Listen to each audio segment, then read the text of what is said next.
Hey NASCAR fans, Jonathan was here for DanceWith100JamSports.org.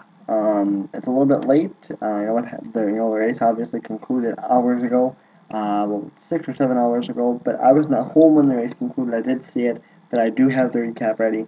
So this is the first chance I'm getting to record it, and of course that is the recap of the Goody's Fast Pain Relief 500. A very interesting Goody's Fast Pain Relief 500 that took place today in Martinsville, and this is the exact reason why I like NASCAR. Right here, racing does not get really any better than what we saw today. We saw a very dominant car in Jeff Gordon, who did not even win the race. A little over 200 laps, did not even win the race. So there you go. That's the exact reason to love racing right there. Not only did he not even win the race, he didn't even finish in the top 10. So, it was just, it was good race, it was a wild race, and we will talk about it right now. But before I want to do that, I am going to make, kind of I have two different news statements, or two different things to say. I'm going to save one, I'm going to do one now, and then do one at the end of the video. Of course, I have races to get caught up on. I believe, just trying to do it off the top of my head, I think I have to do the whole Vegas weekend, the whole Bristol weekend, and I am going to redo Fontana. I'm gonna do Fontana. I was just going to watch a nationwide race and then just do a recap of the Cup race. I did see it, I had it in my head, but I do want to actually watch it again, rewatch it to get it more fresh. So hopefully everything is available to me on YouTube. I haven't quite checked yet. I do know Vegas is, and I know Bristol is. I'm not quite sure about Fontana, but I'm pretty sure that is too. I'm going to try to get all those done tomorrow. So Tuesday, I'm going to try to have all those, Monday, I'm going to try to have all those done either Monday or Tuesday. I want to get them done before Wednesday because Wednesday starts the baseball season, and then I am just busy. So there you go. So hopefully I'll get caught up with Vegas, Bristol, and Fontana, and we'll be ready to go and all caught up when they go to Texas 2 weeks from today. So, yeah, I guess it's still technically today for a few more minutes. So let's get to what was an exciting race in Martinsville. Of course, Casey Kane started on the pole. He needed a good run, but it would not happen for him. Let's actually do the recap. I'm getting ahead of myself. I'll do the running order. Here we go. Basically, we started things off and didn't really, have too much action, and not even really a whole lot of bumping, really. For the first 100 or so laps, Kyle Busch, who was somebody who I said to watch out for, I thought he had a good chance of winning. At lap 100, took himself right out of contention. He broke the rear track bar. He slams the wall at heavy damage. Johnson and Newman caught speeding on pit road. Thought that was going to be interesting to watch them fight back to the field. They both fought back to the field really well. And for those of you who already know what happened, obviously one of them fought back to the field really well and wound up in victory lane. I don't quite have a lap this happened on, but I was going to talk about it a little bit, and that was the Eric Almirola Dale Earnhardt Jr. On-track confrontation that they had. It happened a little bit after the Kyle Busch incident. It was Eric Almirola got into Dale Earnhardt Jr. and shot him up the track. Dale Earnhardt Jr. did not like it, gave him a shot right back. Almirola suffered a little more. He didn't get a lot of serious damage, but got shot way up out of the groove and lost a lot of positions. The interesting thing that I thought was Eric Almirola was part of Dale Earnhardt Jr.'s replacement at DEI in the 8 car. Obviously, there was no hard feelings. It was just a racing deal, just a Martinsville deal, and just hot tempers. But I found that to be kind of interesting. Next up, we've got at lap. Before this, I do want to say this.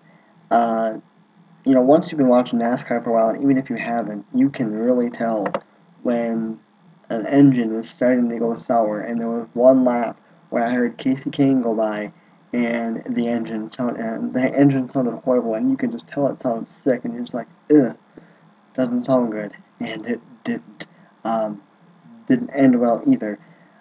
Dave Blaney would cut down a lot of tire issues today, it seemed.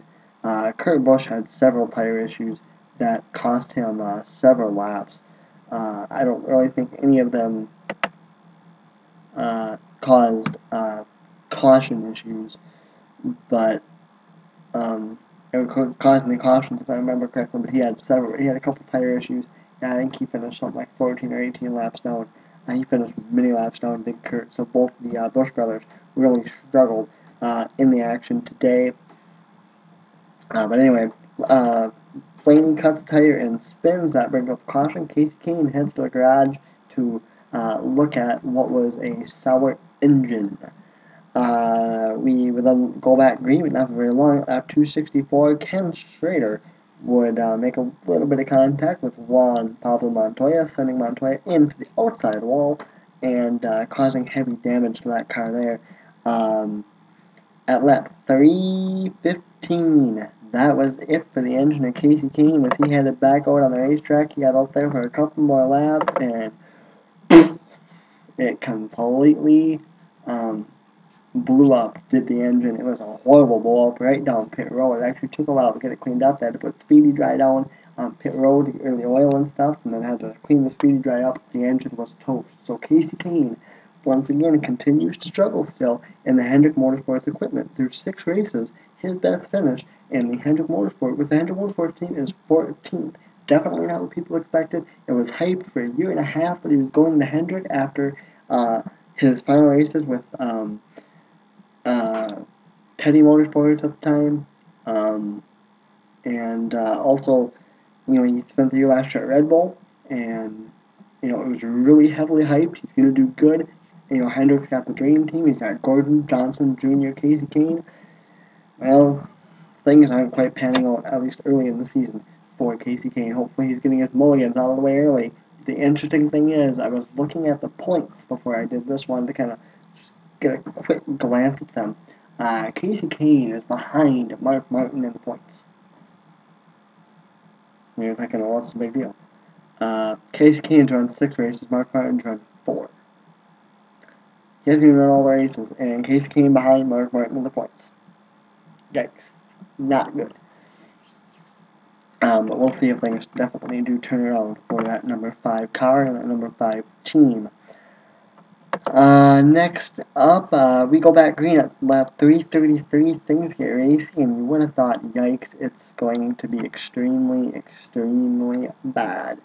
You would have thought there's still 170 laps to go. Why are you getting racy already? Well, things did really calm down. We didn't see our next caution until lap 361. Travis Kloppel would spin, and there would be transmission issues for Edmonds.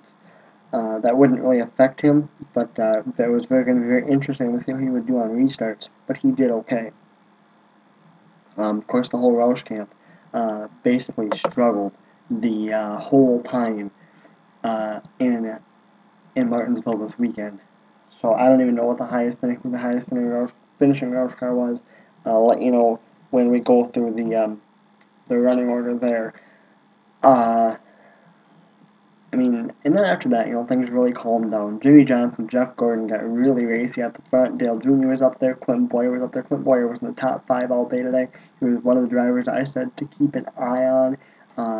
And for the most part, he had a good day. And he, towards the end, kind of had a bit of an issue, but was able to limp to a top 10 still. But we'll talk about that in a second. Our next caution came out, I believe, with about 5 or 6 laps to go. With David Rudeman. Don't really know what happened to Rudeman. Don't know if it was a tire issue. Don't know if it was an engine issue. But Rudeman made a big mistake. He got high in 2, almost like he had a tire going down. He didn't even turn to try to get on pit road. He stayed on the track. Ended up stalling out. Caution came out. The Fox television announcers were talking about how there was no excuse for him staying on the track. That would lead to a green-white checkered. What a very interesting deal it was. You had, I believe, I want to say it was Gordon and Johnson, Boyer, and I don't remember who was beside Boyer. But Actually it was, yeah, Boyer was third. Everybody pitted for tires and stuff except Gordon and Johnson, which is really, really interesting, because Gordon and Johnson really had to save fuel. They were getting low on fuel at the time. So we go to the green white checkered, and things are gonna get racy. Things are gonna get interesting. Clint Boyer, we go into turn one. Johnson and Gordon battling. Clint Boyer dives down hard, just taking a peek on the inside to try to make it 3 wide. He knows it's not gonna work. It's Martinsville. It's just really not gonna work. Well, here comes Ryan Newman at number 39, Outback Steakhouse Chevrolet, and he gets into Boyer, shoots Boyer up a little bit, but Boyer's forced to make it 3 wide. That hole closes quick.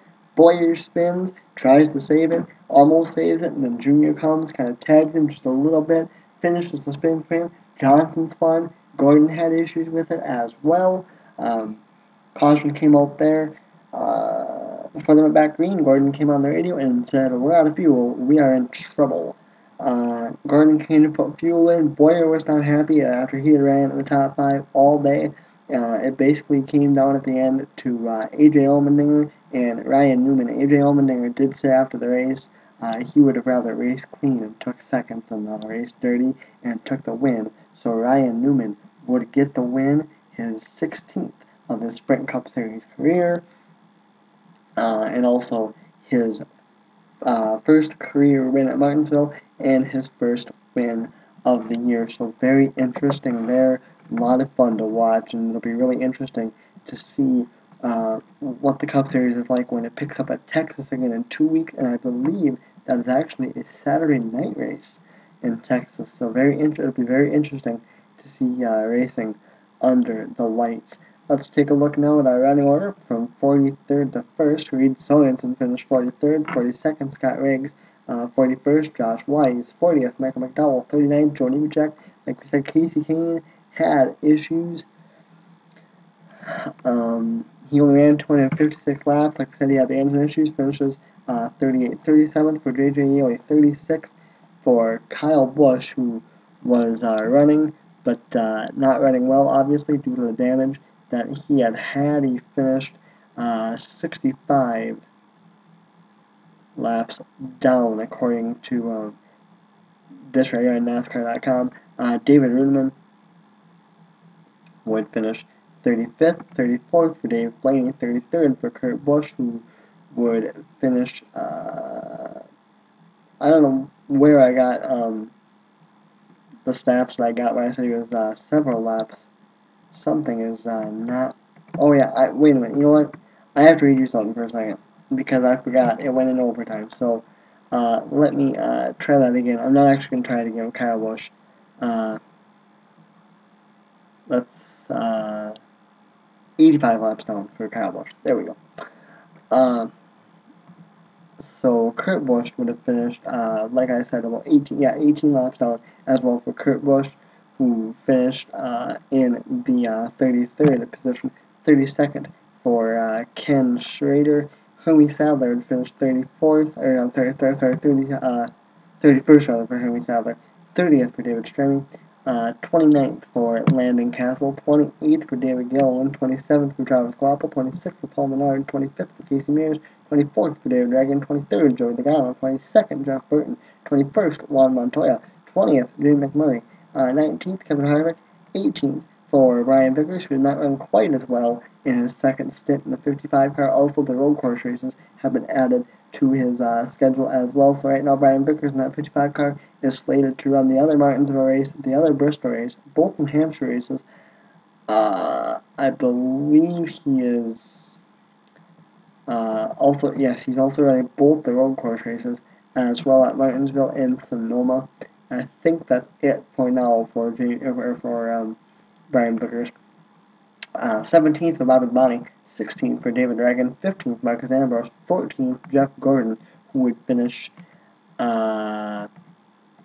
laps down.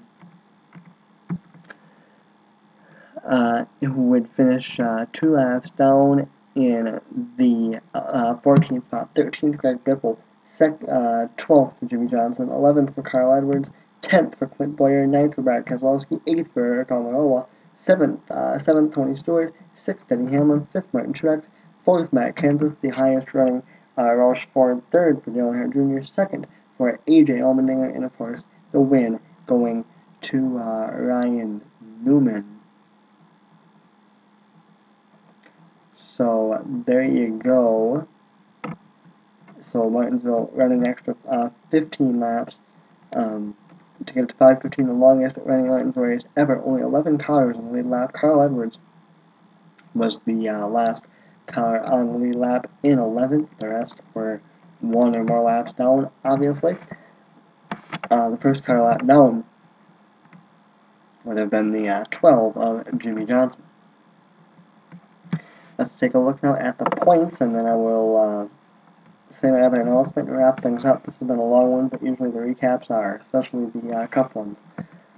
Greg Biffle, these of course are the unofficial standings. Greg Biffle still retains the point lead, a 6-point lead over Dale Earnhardt Jr., who picked up a spot. Tony Stewart picked up a spot as well. He has 12 points back. He's tied with Matt Kenseth, who gained 2 spots after his run. Kevin Harvick back to 5th, 12 points back as well. In fact, let me just tell you this. There is right now a 4-way tie for third, all 12 points back. Tony Stewart, Matt Kenseth, Kevin Harvick, and Martin Truex Jr. Harvick lost 3 spots. Martin Truex Jr. lost 1. Denny Hamlin holds at 7th, 16 points back. With the win, Ryan Newman gains 2 spots, and he's 24 back. Clint Boyer loses a spot. He's 9 back, or he's 9th, 34 points back, and Jimmy Johnson loses a spot as well, 34 points back. And of course, the other 2 spots would go to the winnings and seedings and all that stuff. But right now, they sit as Carl Edwards, who gained a spot. He's really struggled all weekend. He's 47 back, and Brad Keselowski gained 4 more spots as he continues to run well. He was another driver I said to watch. He is 51 points back. Alrighty, so NASCAR is off. The Sprint Cup Series is off. Their next race will be at Texas on April 14th, so they are off for a week. So that will be at 7 o'clock Eastern Time on Fox, and I believe that is a Saturday night. Yes, it is. So there you go. I just looked on the calendar on my phone. It is a Saturday night. So, you know, that Wednesday or Thursday, I'm actually thinking about moving the entry list to Thursdays. So my next entry list video would probably be April 12th is what we're pulling for there. It'll either be the 11th or 12th. If I decide to move to Thursday, it'll be the 12th. If I decide to keep it, it'll be the 11th. And speaking of where you can catch that, you are not going to be able to, I haven't quite fully decided yet, but I'm thinking, because there's a lot of NASCAR fans around here that don't like the other sports that I do, so I'm going to make strictly a NASCAR account, I think. I will let you guys know about that if I do it, if I decide to, and if I do it, I will do it before Texas, and things will start there. Alright, this is almost been a 20-minute video, guys, way too long. I'm John Levin at FanSports.org. This has been your Goody's Fast Painting 500 recap. For those of you who are only in tune for NASCAR stuff, I will see you guys in a couple weeks in Texas for the Samsung Mobile 500 and also a Nationwide Series runs a race that weekend as well. I will see you guys then. Until then, I am out. Peace.